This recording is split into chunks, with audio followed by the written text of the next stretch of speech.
We talk about the next step as far as the Syrian conflict is concerned. The country is in a war zone for the last 13 years and continues to remain so.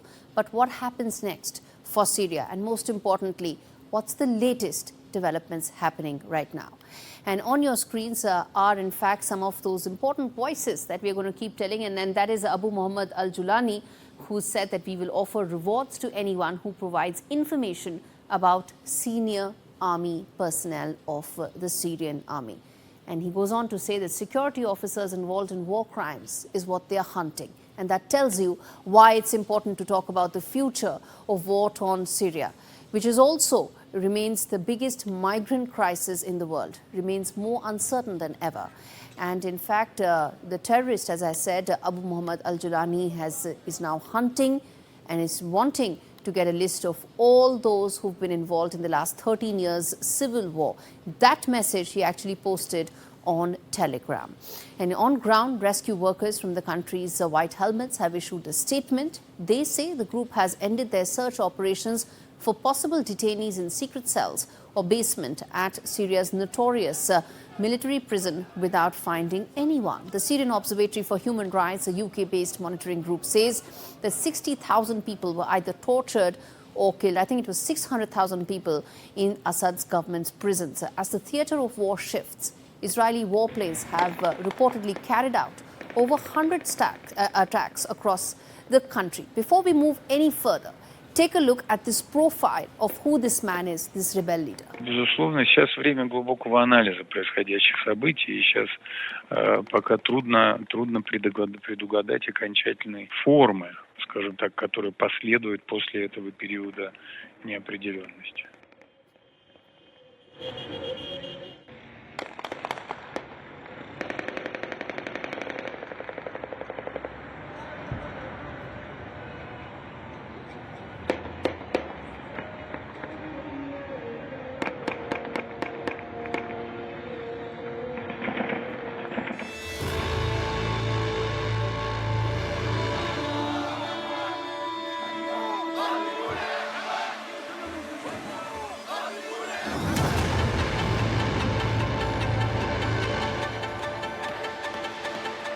In the fog of Syria's brutal war, one man has been trying to position himself as a symbol of defiance. A terrorist whose actions have shocked the world. A deadly character whose rise is as mysterious as his motives. Abu Mohammed al-Jolani, the head of Hayat Tahrir al-Sham, has led a sanctioned terrorist group that inflicted a staggering defeat on one of the most powerful regimes in the region. The fall of Aleppo was a game changer, a victory for the so-called anti-government forces and a bitter blow to President Bashar al-Assad. But at the heart of this historic shift was Abu Mohammed al-Julani, a terrorist with a $10 million bounty on his head. His rise to power has been a double-edged sword. For years, he's led his forces with ruthless efficiency, dealing the final blow to the Assad regime, which had ruled for over 50 years. While his military prowess cannot be questioned, al-Julani's reputation must take precedence. A leader of Al-Qaeda's former Syrian branch, al-Julani is a man with blood on his hands. His group has been linked to countless atrocities, and his name is on the United Nations list of designated terrorists. For all his victories, al-Julani is still a villain. His actions have led to the suffering of innocent Syrians, collateral damage in a war that has torn the nation apart. The blood of innocents stain his record, and his group's harsh tactics are often indistinguishable from those of the regime that they fight. Al-Julani's forces claim to fight for justice, to break the shackles of oppression, but their track record shows a different story, one of extreme ideology and brutal violence. With Arjun, Samar, Mahendran, Bureau Report for NDTV.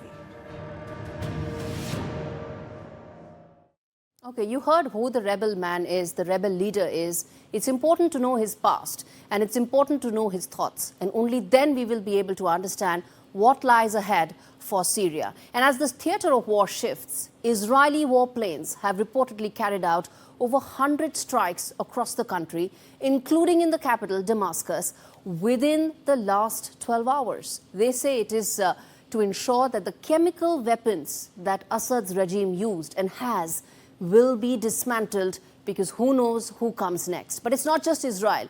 US has also reportedly struck down 75 ISIS targets in Syria after the regime's collapse in the last 48 hours.